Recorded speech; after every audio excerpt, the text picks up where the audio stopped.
So, hi guys! Andito po ulit ako para i-share ko sa inyo yung mga nabili kong kitchenwares. Gamit po ito. And, nabili ko po siya sa isang store na malapit dito sa amin.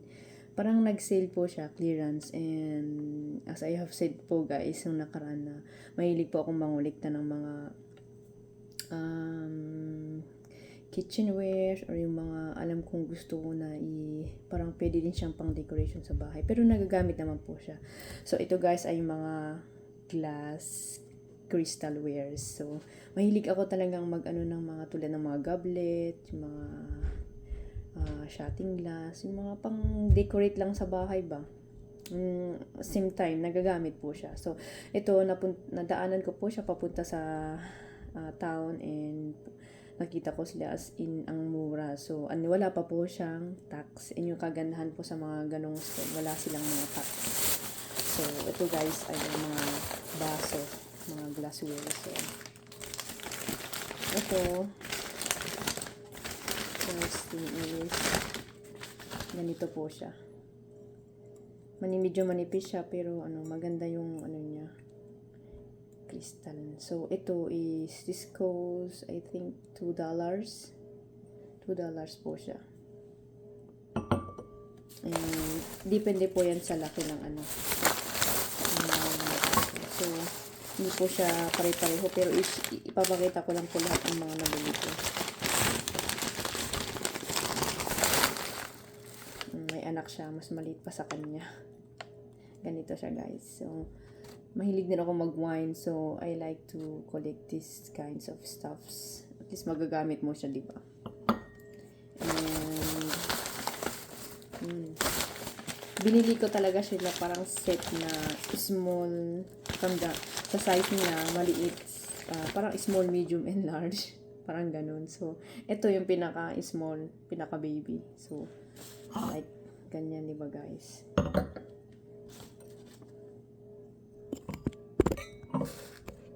Yan.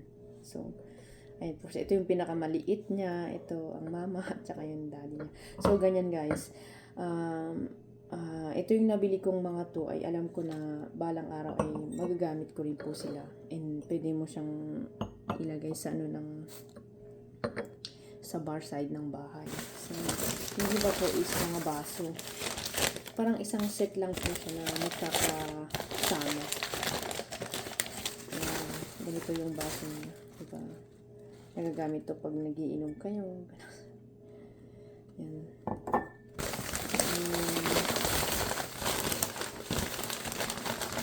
So, bali ang nabili ko is 3 pieces na ganitong malaki.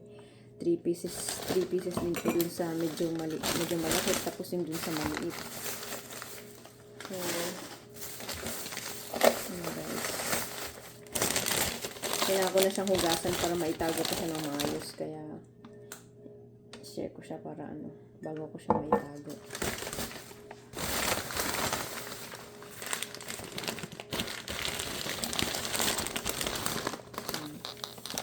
So, meron pa.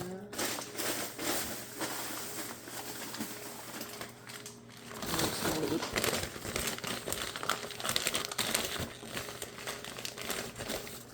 Maliit. Ayan.